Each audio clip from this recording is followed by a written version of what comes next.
And I want to give you my solemn guarantee that this is not the end of a process, but a beginning of a process.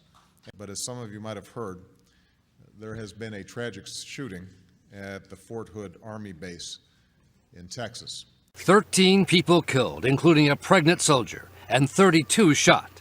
Have suggested that more guns on this base would have made the difference. What do you think? More guns or less guns? What's the answer? I think more guns. Because Americans have guns, and we're not getting rid of them. Because there's always some guy in a camouflage outfit with an AR-15 going, the Second Amendment says I have the right to carry. And I'm here to tell you, 1776 will commence again if you try to take our firearms. That was written 220 years ago, you prick. I think they were thinking of muskets. Earlier today, a number of people were shot in Tucson, Arizona, including several who were meeting at a supermarket with their Congresswoman, Gabrielle Giffords. Safeway surveillance tape allegedly shows Jared Loughner walking into the picture at 10:10 a.m.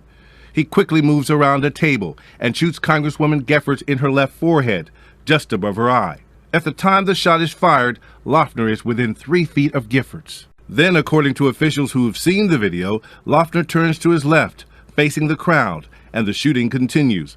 Footage allegedly shows muzzle flashes as the gun is fired. We also know that at least 5 people lost their lives in this tragedy. Among them were a federal judge, John Roll, who has served America's legal system for almost 40 years. Then an act of heroism captured on video. The suspect shoots Ron Barber. Federal District Judge John Roll tries to help Barber and is later shot in the back. Barber survived, Roll did not. And a young girl who was barely 9 years old. What Americans do at times of tragedy is to come together and support each other. Doesn't matter how many lemmings you get out there on the street begging for them to have their guns taken. We will not relinquish them. Do you understand? I loves my gun. Loves my gun. You know, it's no time to think about anything. I saw another individual holding the firearm. I kind of assumed he was the shooter, so I grabbed his wrist and, told him to drop it and forced him to drop the gun on the ground.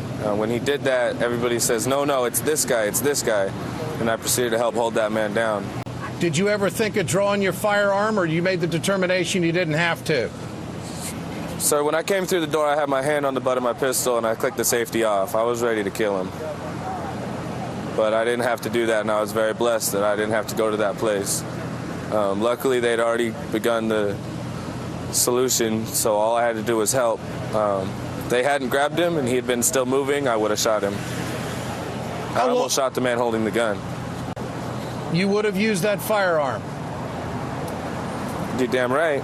My country, this is my town. You don't get to walk around hurting people, killing innocents and little girls. It's not right, man. Americans just don't get certain things in it. The Americans, they don't understand the link between lots and lots of people having guns and lots of people getting shot.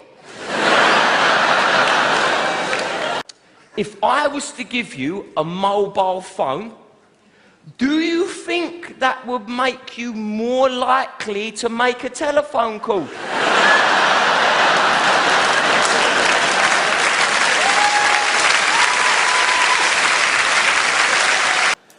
The state of Iowa has just passed a law. It's now okay to get a hunting license in Iowa if you're blind.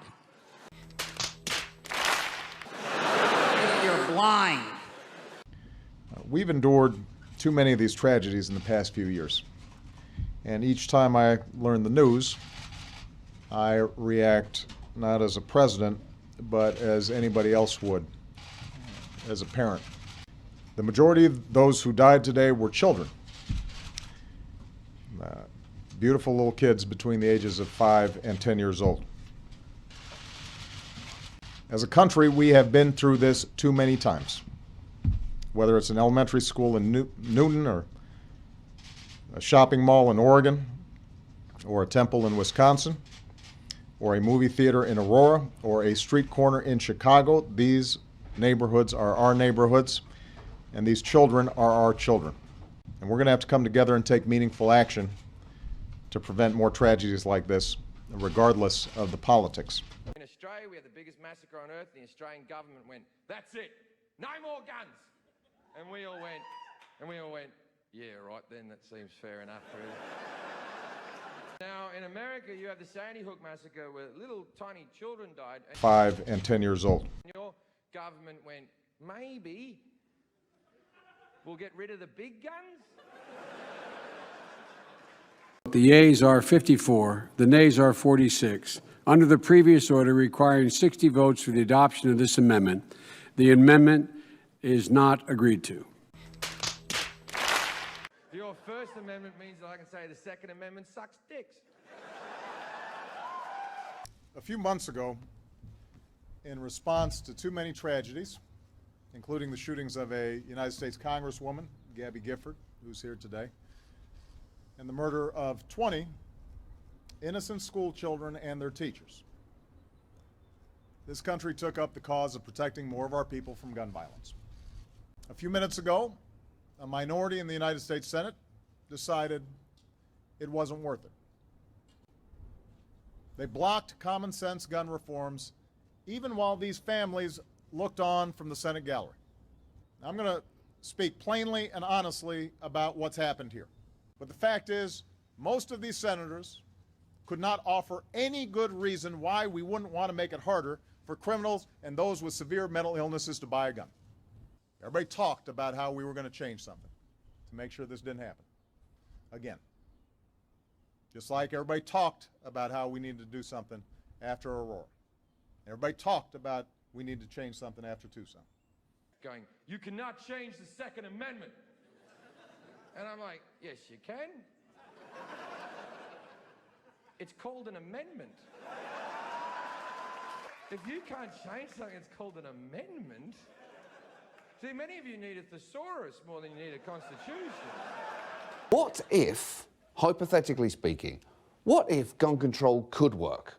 Which obviously it can't, so we know that it won't, so that's not a problem. But what if it could, due to that time that it did? Okay, when was that? Australia. It was just their mass shootings disappeared. But there were so few of them. Whoop-de-doo. Whoop-de-doo? Yeah. Mass being what, more than 2 people at a time? More than 4. More than 4. Okay.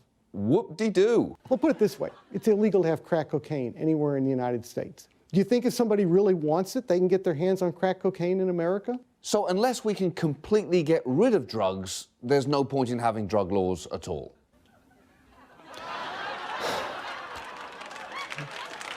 Let me think about that for a minute.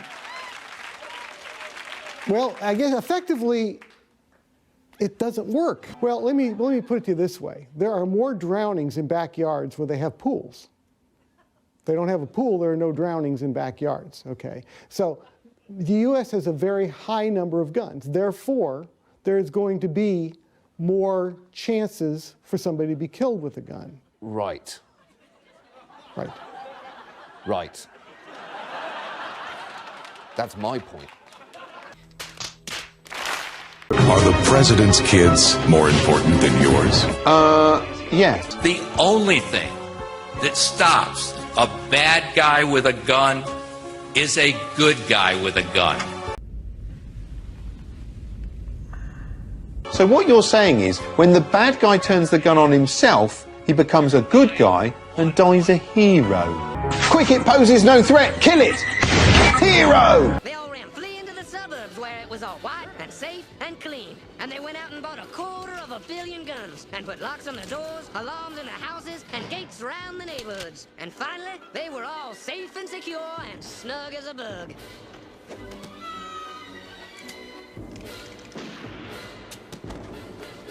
And everyone lived happily ever after.